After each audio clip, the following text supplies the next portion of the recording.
It's transfer day. I'm feeling good. I'm feeling content. I'm excited, but I'm also not like over, anxious or anything like that. Like, I actually feel so content. And like, I got a good sleep last night. I just put on a Wilbur Smith audiobook and fell asleep to that. I got up at 6:10, which is the new me. I have been getting up earlier lately, which is awesome. And I just spent the last hour just having a cup of tea and checking Instagram and all of that. I'm gonna have a shower, put my IVF socks on and yeah, it's exciting. I've got my acupuncture at 10 a.m. Then we'll drive straight to Ballarat, get the procedure done, which apparently only takes like 10 minutes, drive back, get more acupuncture. Then I've got a couple of consults this afternoon. I forgot to block out my whole day, so luckily I didn't have to move too many people, but I was like, okay, I'll still do the other 2 follow-ups this afternoon. It'll be fine, and it will help me keep myself distracted anyway. I don't want to feel like I've got nothing to do and the days just drag until I can do a pregnancy test. So feeling pretty good. I have had like a little bit of pelvic pain. I think it's just with the progesterone pessaries, which I know is can be a side effect. So I'm excited to hopefully that gets better. So yeah, that's about it really. IVF socks on, already a bit dirty, had them on all morning. IVF warrior and my lucky transfer socks. All right, so we're back at Acupuncture Wellness Co. Day of transfer. This is my pre-transfer acupuncture. So I've got a few, you can't really see that one, but I've got some stuff going on here. What are we doing? What's the pre-transfer about? So pre-transfer is all about the receptivity and creating lots of chi and blood flow towards that endometrial lining. So we want it to be not only trilaminar, so really thick and lush, but also really receptive for when transfer happens, so that the body can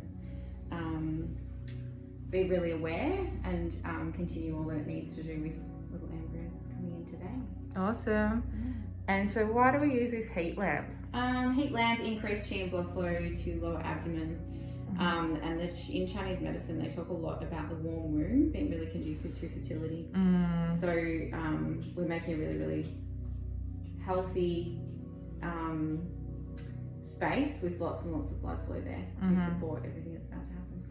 Beautiful. And I'll see you back here after as well. Almost in Ballarat, ready to do transfer. How are you feeling about it, babe? Oh, I'm really nervous, yeah.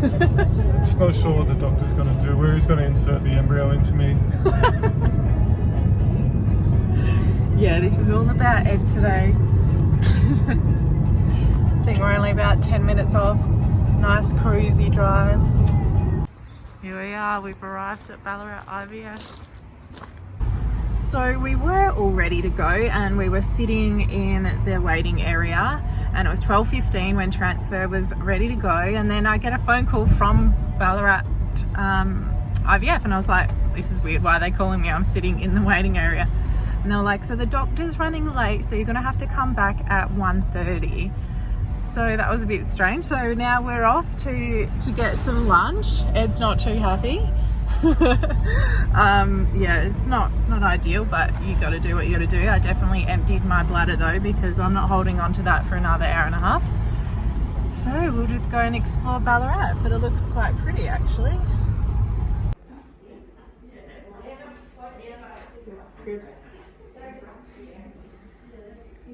You can talk through it now. Okay, so this is my uterus here, and so they've just injected the embryo right there where that white line is.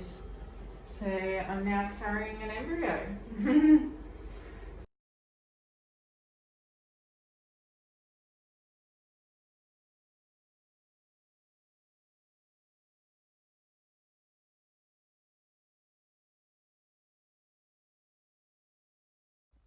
So I was just about to go to bed and I realized I haven't even done a video since after the transfer. Oh my God. I think because we were jumping straight into the car, driving home, and And then I went straight to acupuncture. Then I had to come straight home, do 2 consults.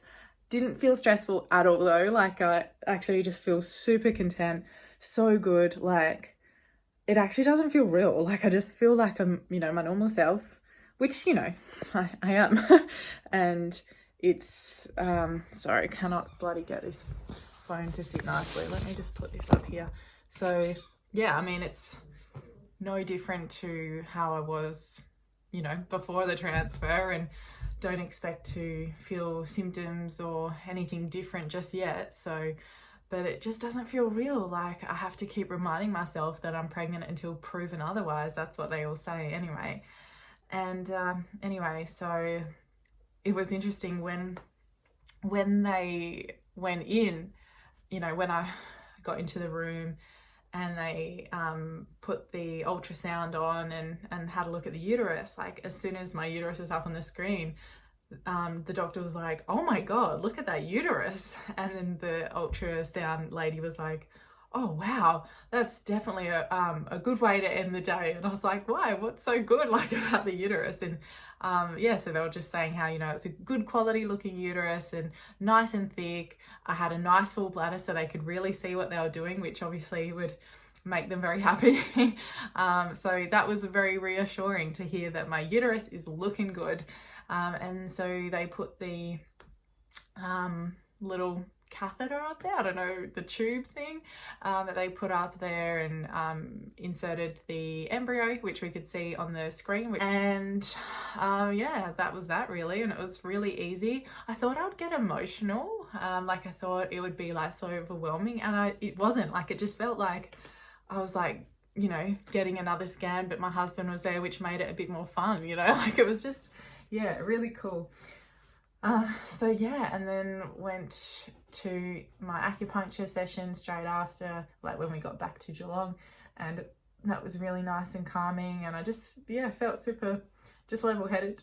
In my first acupuncture session before though, I was like, I got really emotional, and I went into the acupuncture session, like this is my pre-transfer acupuncture session, and I was like feeling really content, like I have been saying this last week, just feeling really good, not anxious at all, super level-headed. But once she like left me in the room on my own to just relax with the needles in, and the music was going, and you're left there with your thoughts, and all of a sudden I just started reflecting on how much I've had to go through to get there, and it became really emotional, and I started to just like get really teary and just started crying, and I just kept thinking of all the emotions I've gone through, you know, the fact that, you know, it's taken a year for us to even get this process going, or as in like it's been a year since we started trying for a baby, and then I just started, you know, really visualizing what it will look like, and just visualizing my big pregnant belly and all the silly things people are going to say to me, or, you know, even just like to the birth and like holding him. And I call it a him because, you know, Ed and I both really want a boy for the first baby. We'd be happy either way, but we keep calling it him.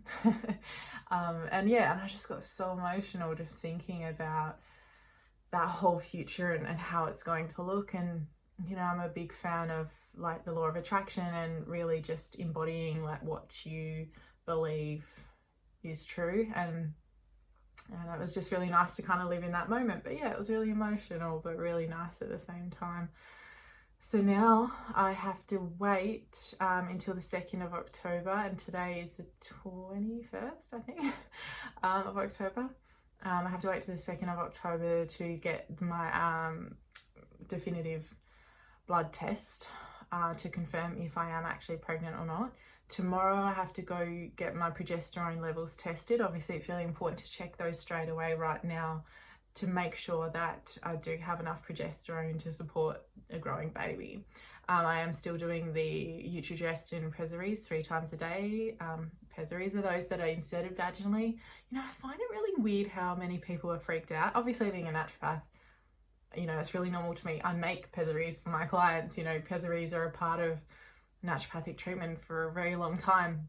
But I've heard some women talking about it like really like, oh yuck, like, you know, just, and I just, you know, I get really annoyed when women feel like we have to be, you know, they feel shamed around talking about their vagina, and they're like, oh, vagina.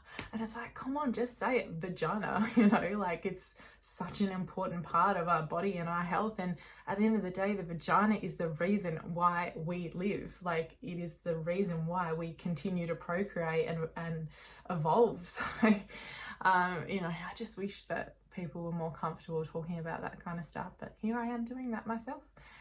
So a lot of women, they will do a pregnancy test themselves, particularly from around 7 days post-transfer. I've even seen some women do it 5 days post-transfer. I dare say I probably will do this, although there's a part of me that's also like, oh no, don't do it, because, you know, over the last year of taking so many pregnancy tests and them all being negative, like I've just always got this feeling now that they're just always going to be negative, like, you know, and I just think it would be too hard for me to just see a single line again. So we'll see how I'm feeling. With that said as well, you may take a test and it says it's negative, but it's just the HCG is not strong enough, or it could be positive and it might be a false positive because of the trigger injection that acts a little bit like, you know, it exerts pregnancy symptoms. So there you can sometimes get a positive pregnancy test just from the trigger, the pregnal. So that's why you do want to like really extend that out to around 7 days post-transfer. So really, I mean, the roller coaster is well and truly not over yet.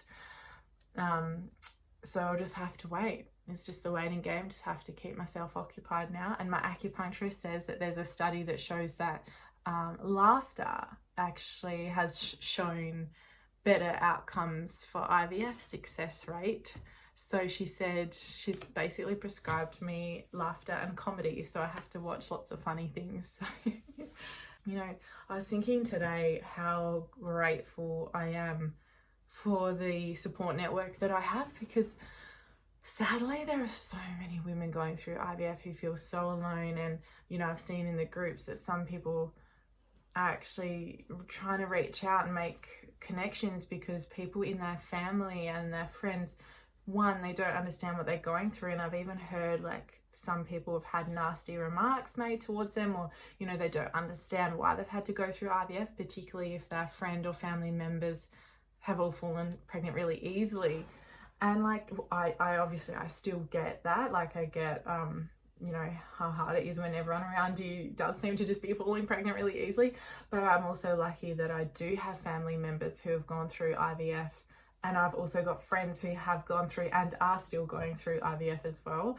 And my friends are just so beautiful and supportive, and like just constantly like messaging me with words of support and just like offering me things, whether it be, you know, some friends offering to pray for me or send me beautiful well wishes. And it's just, it's so thoughtful, and it really actually makes such a difference to know that people just care for you so much and they really want to do what's best for you. And truly that has been actually helping me so much. Like, I just feel really supported. So I can't even imagine what that would be like if I didn't have those people around me. So feeling very grateful. And, you know, if you are my friend or family member watching this, I just want to say a huge thank you, because you being there has made all the difference to this really emotional and hard time. It's been super hard, but the ones that have been there for me have made it much more easier.